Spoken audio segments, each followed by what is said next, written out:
Streaming from outside the mainstream, Beyond a Pale, the podcast, hosted by Paleface.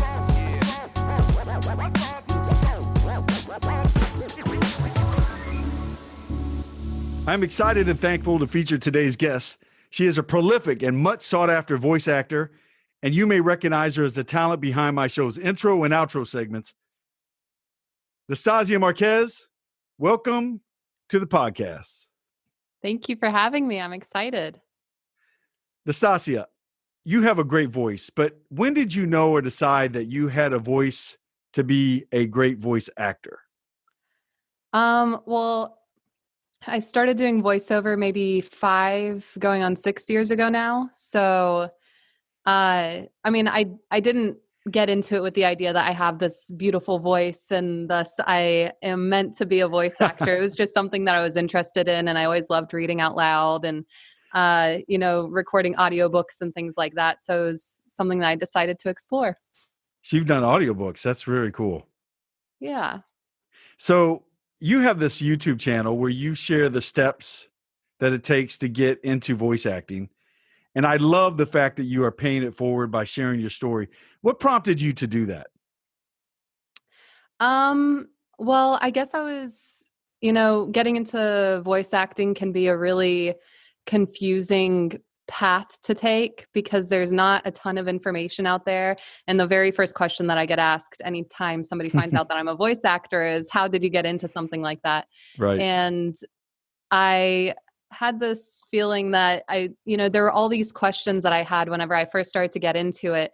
And I decided it'd just be a nice thing to do to make a YouTube channel answering all the questions that I would have liked to have had answers to when I started as well. Well, that's a great YouTube channel.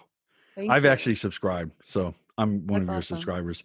I understand that you have partnered with Pioneer DJ. That sounds very cool. What's that all about?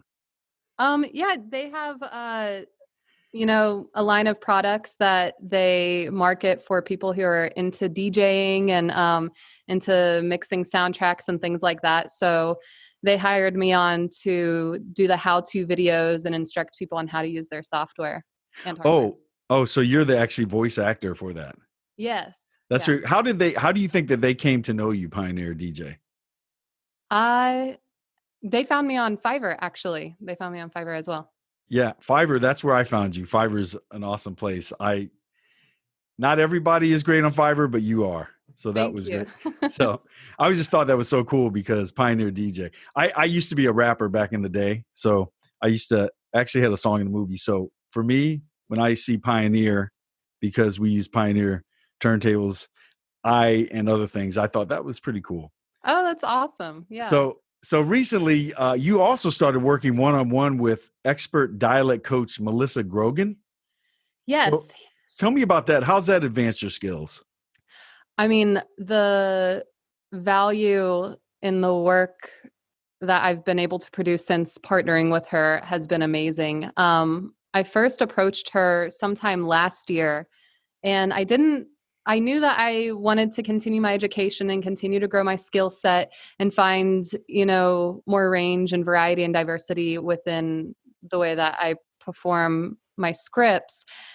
But I didn't have a very clear direction of what I wanted to do or what it was that was going to help me grow. And whenever I met her, she's based in Austin as well. So I was meeting with her one-on-one at first. And she taught me the importance of how to understand your voice, how to access your voice, and how to find an authentic essence to the way that you deliver scripts. And I mean, I could go on all day about all the things that I've learned from her, but she's amazing. So have you strayed away from your typical American accent to do dialects that are maybe regional, or is it just about finding that voice of your own? Well, I really just finished, a whole segment with her on opening up your voice and finding the different ranges and tonalities in your voice and how to really connect emotionally with the scripts that you're reading. And then the next section that she has is working on accents. So I haven't delved into that just yet, but it's definitely on the schedule. Well, you do some great impressions. The Dexter's Laboratory impressions that you do on YouTube, Thank you. they crack me up, especially Dexter. That's got to be hard. Yeah. Yeah. The original actress for that, her name is Christine Cavanaugh. And she does a voice for Dexter and a bunch of shows on Cartoon Network. And I just love the tonality and Right. I've heard texture in of her. voice. Yeah, that's crazy. Yeah, she's amazing. But you did great justice to that. I thought that was so cute. And then the Frozen too. Thank you. Anyone who needs to go to Nastasia's, you need to go to her YouTube channel so you can see her impressions. They're great. Not just her background on how to become a voice actor, but it's great.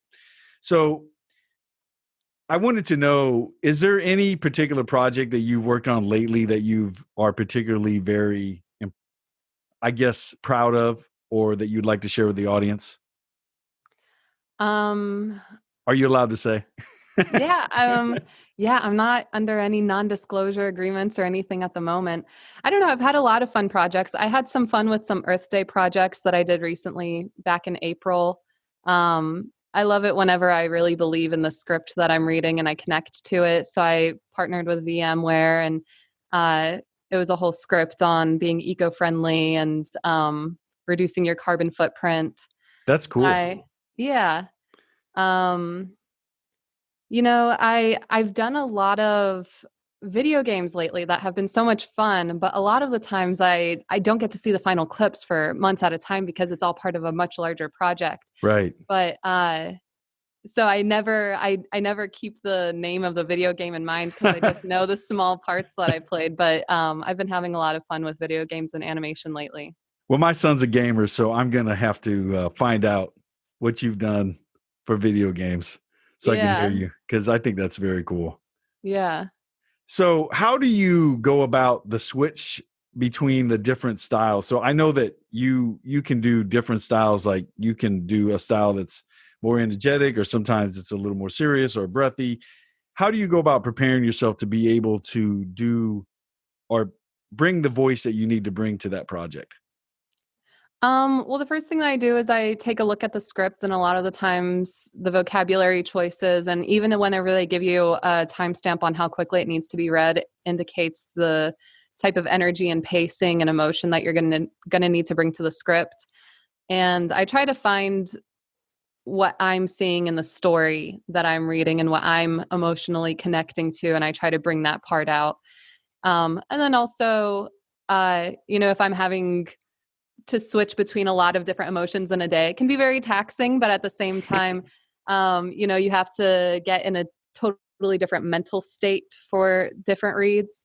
So I love to look at reference videos or listen to certain types of music to kind of help me ease into different emotions. So how did you decide to do my intro and outro? I think you had sent me a reference. Yeah, I told you right. And you did a great job. So the way that you approached it was perfect. I couldn't have asked for more when I heard it. I was blown away. Thank you. And I still get so many compliments on that. I can't tell you.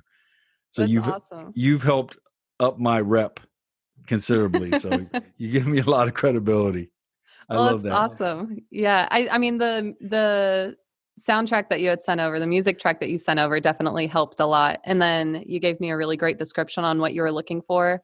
So what I have learned to do over time is, I listen to the emotion that you're looking for, and then I listen to the soundtrack, which, gives me the emotion as well. But I try to find more of an attitude within myself of how that makes me feel.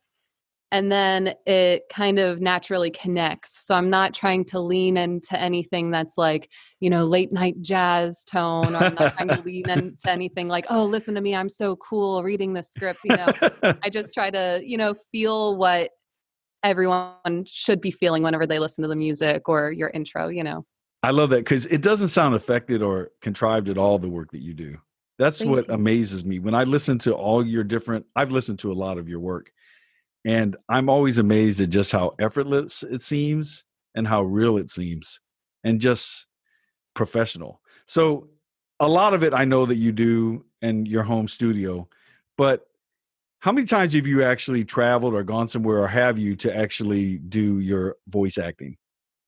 Maybe a handful of times, certainly a lot less so since over the past couple months with the social distancing, it's been really convenient to be in my home studio. You've got a great But job for that, by the way. yeah, I do. But a handful of times whenever I do anime sometimes, and for that you have to be in studio because the audio engineers are syncing you up to the video. So whenever it comes to dubbing, then you typically go in studio, or if there's a client that just wants to be in studio as well, then I'll take a trip. So off mic, you're going to have to share with me a list of a lot of your things that I don't know about, your whole body of work, so that I can share that with my audience, because I know they would love to have that. Yeah. Awesome. So that's great. So Nastasia, is there anything that you would like to share with the audience before we end today's show? Oh, I don't know. I didn't come up with any Nothing wise to say, but just something. I suppose, a lot of people are interested in this kind of work because it's something that they want to get into, or whenever it comes to voice acting, people find it as a really great method to express themselves. And I find that it's a process. I learn a lot about myself through the work that I do because it brings out a different side of me and it gives me different perspective.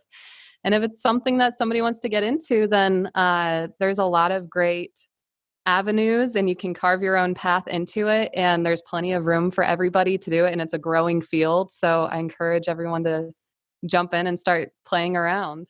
And it's COVID-19 friendly, really, as far as as an occupation goes. Yeah. So face mask required. That's great. So I urge all of you to check out Nastasia's YouTube channel or connect with her at NastasiaMarquez.com. Nastasia, should they also look for you on Fiverr? Yeah, they can look for me on Fiverr. They can also go to my website, NastasiaMarquez.com. YouTube is great. And then I also have my Instagram. So many different ways to connect with me. Well, connect with her, folks. Okay. Nastasia Marquez, it's been a blessing. Thank you so much for being on the podcast. Godspeed. Thank you.